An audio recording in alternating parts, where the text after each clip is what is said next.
안녕하세요. 오늘은 40년 가까이 혹은 그 이상을 함께한 부부들께 꼭 전하고 싶은 이야기가 있습니다. 40년이요? 생각해보면 정말 긴 시간이에요. 한 사람과 40년을 산다는 게 얼마나 대단한 일인지 우리 스스로도 잘 모를 때가 많죠. 저도 남편과 38년을 살았어요. 처음 만났을 때 우리는 23이었어요. 지금은 환갑이 훌쩍 넘었죠. 가끔 옛날 사진을 보면 웃음이 나와요. 저렇게 어렸나? 저 젊은 애들이 여기까지 왔구나. 그런 생각이 들어요. 첫 번째로 말씀드리고 싶은 건 40년 부부는 이미 승리자라는 거예요. 요즘 이혼율이 얼마나 높은지 아세요? 절반 가까이 된대요. 근데 우리는 40년을 함께 있어 온 거잖아요. 그것만으로도 대단한 거예요. 스스로를 인정하고 자랑스러워해도 돼요. 근데 많은 분들이 이걸 당연하게 생각해요. 그냥 그렇게 살다 보니 40년이 됐다고. 아니에요. 40년을 함께 한다는 건 정말 어려운 일이에요. 수없이 많은 위기가 있었을 거고 헤어지고 싶은 순간도 있었을 거예요. 근데 그걸 다 이겨낸 거잖아요. 그게 얼마나 대단한 건데요. 두 번째는 배우자의 죽음을 준비해야 한다는 거예요. 무거운 주제죠. 근데 피할 수 없는 현실이에요. 우리 중 한 명은 먼저 갈 거예요. 통계적으로 남편이 먼저 가는 경우가 많지만 반대일 수도 있어요. 언제 무슨 일이 일어날지 모르는 거죠. 제 친구 남편이 작년에 갑자기 돌아가셨어요. 아침에 평소처럼 일어나서 화장실 갔다가 쓰러졌대요. 심근경색이었어요. 친구는 완전히 무너졌어요. 아무 준비도 안 돼 있었거든요. 통장이 어디 있는지, 보험이 뭐가 있는지 아무것도 몰랐대요.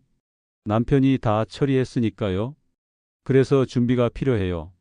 서로 만약의 경우를 대비해서 필요한 정보를 공유해 놓는 거예요. 통장, 보험, 부동산, 비밀번호, 장래 희망사항까지. 쓸쓸한 얘기지만 현실적으로 필요한 거예요. 그리고 감정적으로도 준비해야 해요. 언젠가 헤어질 거라는 걸 받아들이고 그래서 지금 이 순간을 더 소중히 하는 거죠. 세 번째는 서로의 병을 간병할 준비를 해야 한다는 거예요. 나이 들면 아픈 건 당연해요. 치매가 올 수도 있고 중풍이 올 수도 있고 암에 걸릴 수도 있어요. 그때 배우자가 간병하게 될 가능성이 높아요. 간병이 얼마나 힘든 일인지 아세요?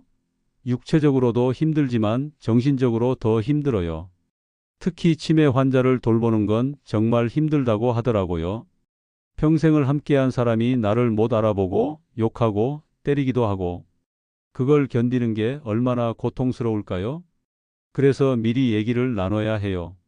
만약 내가 아프면 어떻게 해줬으면 좋겠는지, 요양원에 가는 것도 고려해 볼 건지, 연명 치료는 어떻게 할 건지, 이런 얘기들을 건강할 때 해놓는 거예요.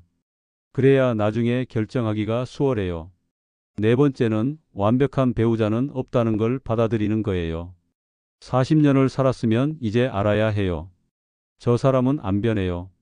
40년 동안 고치려고 했는데 안 됐잖아요. 이제 그만 포기하는 거예요. 남편이 양말을 아무데나 벗어놓는 습관 40년째 고쳐지지 않았어요. 처음엔 화가 났죠. 몇천 번을 말했어요. 근데 안 돼요. 이제는 그냥 제가 치워요. 화내는 것보다 그게 속 편해요. 저도 제 나름대로 남편이 싫어하는 습관이 있을 거예요. 서로 참고 사는 거죠. 완벽을 기대하지 마세요. 배우자도 사람이에요. 장점도 있고 단점도 있어요. 40년 동안 장점을 봐왔다면 이제 단점도 사랑으로 봐주는 거예요.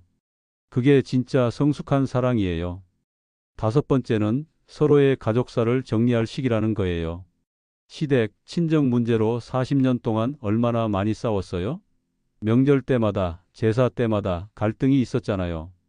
근데 이제 우리 부모님들도 거의 돌아가셨고 우리가 어르신이 됐어요.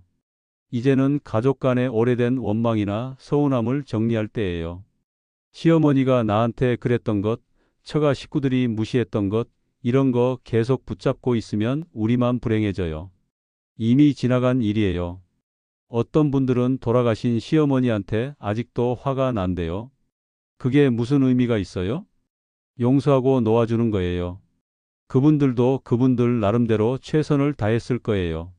완벽하지 않았을 뿐이죠.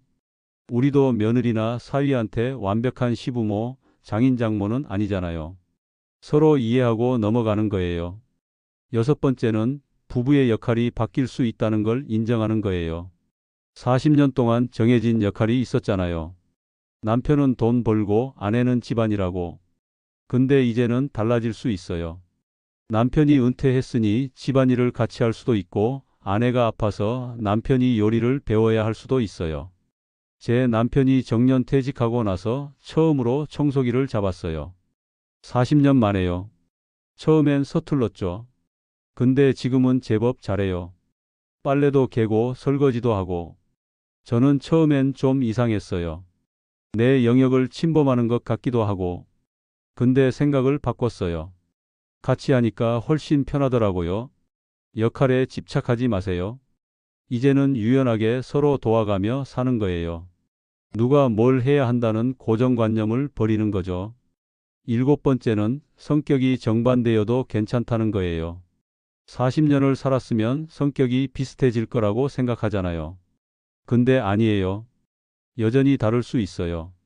한 사람은 외향적이고 한 사람은 내향적이고 한 사람은 계획적이고 한 사람은 즉흥적이고 우리 부부가 딱 그래요.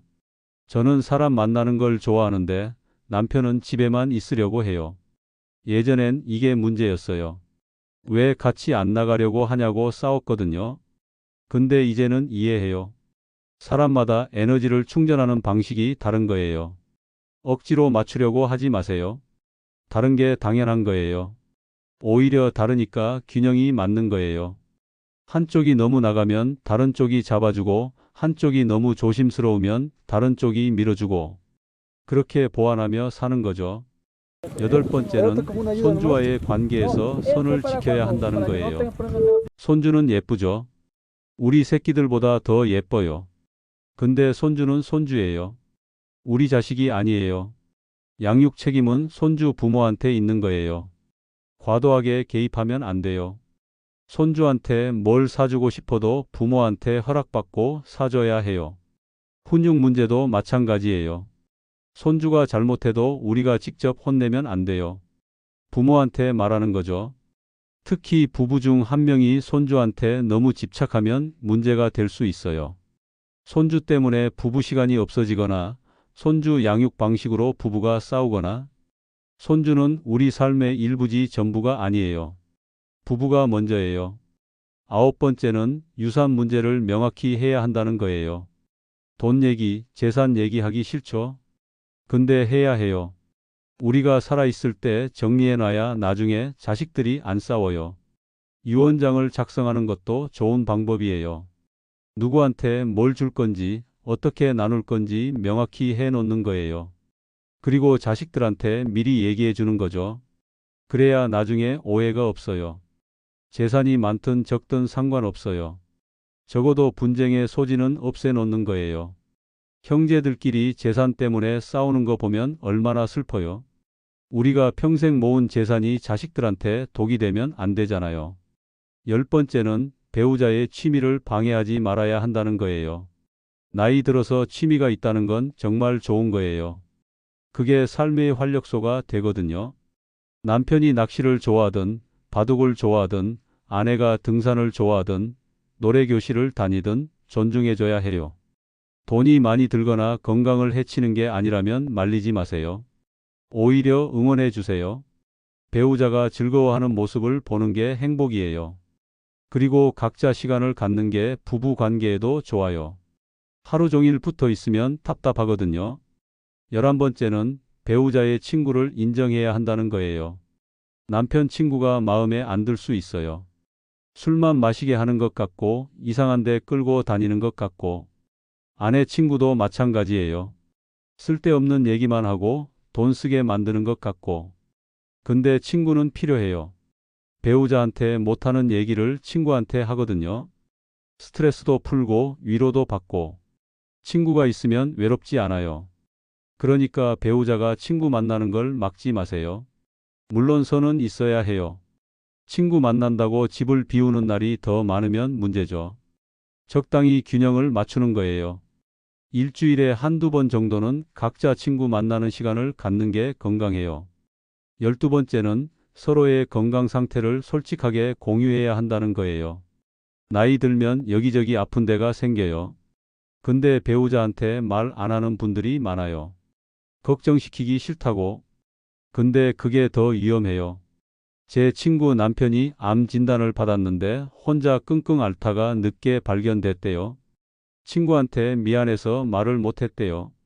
친구는 그게 더 서러웠대요. 왜 나한테 말을 안 했냐고. 같이 싸워야 하는 거잖아요. 아프면 바로 말하세요. 같이 병원 가고 같이 치료받고 같이 이겨내는 거예요. 배우자는 남이 아니에요. 인생의 동반자예요. 혼자 짊어지지 마세요. 13번째는 부부만의 의식을 만들어야 한다는 거예요. 40년을 살았으면 루틴이 있을 거예요. 근데 그게 의무적인 거면 재미없어요. 부부만의 특별한 의식을 만드는 거예요. 예를 들면 매주 금요일 저녁은 외식하는 날로 정한다든지, 매달 한 번은 꼭 영화를 본다든지, 1년에 한 번은 여행을 간다든지. 이런 약속들이 기대감을 만들어요. 다음 금요일을 기다리게 되고, 다음 달 영화를 고민하게 되고, 우리 부부는 내년 결혼기념일에 처음 만난 곳을 가요. 38년째 가고 있어요. 거기 가면 젊었던 우리가 생각나요. 설레던 그때가. 그 의식이 우리 관계를 신선하게 유지시켜줘요. 14번째는 젊은 세대를 이해하려고 노력해야 한다는 거예요. 세상이 너무 빨리 변하잖아요. 스마트폰, SNS, 유튜브 이런 거 우리가 젊었을 때는 없었어요. 근데 지금은 필수예요. 자식들, 손주들과 소통하려면 우리도 변해야 해요. 카톡 정도는 할 줄 알아야 하고 영상 통화도 할 줄 알아야 해요. 처음엔 어렵지만 배우면 돼요. 배우자랑 같이 배우면 재밌어요. 그리고 젊은 세대의 가치관도 이해해야 해요. 우리 때랑 다른 게 당연해요. 그걸 무조건 비판하지 말고 이해하려고 노력하는 거죠. 그래야 세대 간 소통이 돼요. 15번째는 부부의 성생활에 대해 열린 마음을 가져야 한다는 거예요. 나이 들면 성생활이 줄어드는 게 자연스러워요. 근데 아예 없어지는 건 아니에요. 여전히 서로를 원할 수 있어요. 부끄러워하지 마세요. 부부니까 할 수 있는 얘기예요. 서로 필요한 게 뭔지, 불편한 건 뭔지 솔직하게 얘기하는 거예요. 나이 들면 몸이 예전 같지 않으니까 방식을 바꿔야 할 수도 있어요. 성관계뿐만 아니라 다양한 스킨십이 있어요. 껴안고 자기, 손잡고 걷기, 마사지해주기. 이런 것들도 다 친밀감을 만들어요. 중요한 건 서로 원할 때 거절하지 않는 거예요. 16번째는 서로의 죽음에 대해 대화할 수 있어야 한다는 거예요. 두려운 주제죠. 근데 현실이에요. 우리는 언젠가 죽어요. 그리고 둘 중 한 명은 혼자 남게 돼요. 장례는 어떻게 치르고 싶은지, 어디 묻히고 싶은지, 제사는 어떻게 할 건지. 이런 얘기들을 나눠야 해요. 그래야 남은 사람이 덜 힘들어요. 죽은 사람의 뜻대로 해줄 수 있으니까요. 그리고 혼자 남았을 때 어떻게 살 건지도 얘기해야 해요. 재혼해도 괜찮다고 얘기해 주는 것도 사랑이에요. 남은 사람이 외롭지 않게 살기를 바라는 마음이니까요. 17번째는 용서는 반복되는 거라는 걸 알아야 해요. 40년 동안 서로 상처를 줬을 거예요. 일부러든 아니든 한 번 용서했다고 끝나는 게 아니에요. 똑같은 일이 반복될 수 있어요. 그때마다 다시 용서해야 해요. 남편이 술 먹고 늦게 들어온 거 몇십 번이에요.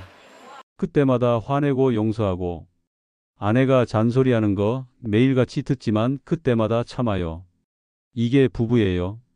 완벽한 사람은 없으니까 계속 용서하며 사는 거예요. 물론 한계는 있어요. 폭력이나 중독 같은 심각한 문제는 다른 차원이에요. 근데 일상적인 실수나 습관은 용서의 대상이에요. 이해하고 받아들이는 거죠. 18번째는 부부가 함께 배워야 한다는 거예요. 나이 들었다고 배움을 멈추면 안 돼요. 같이 뭔가를 배우면 공통 관심사가 생겨요. 외국어든 악기든 그림이든 컴퓨터든. 제 친구 부부는 70이 넘어서 영어를 배우기 시작했어요. 여행 가서 영어로 대화하고 싶다고. 처음엔 알파벳부터 시작했대요. 지금은 간단한 대화는 할 수 있대요. 같이 배우니까 재밌고 서로 가르쳐 주기도 하고. 배움은 뇌를 젊게 유지시켜요. 그리고 새로운 도전은 삶의 활력을 줘요. 부부가 같이 성장하는 거예요. 멋지지 않아요?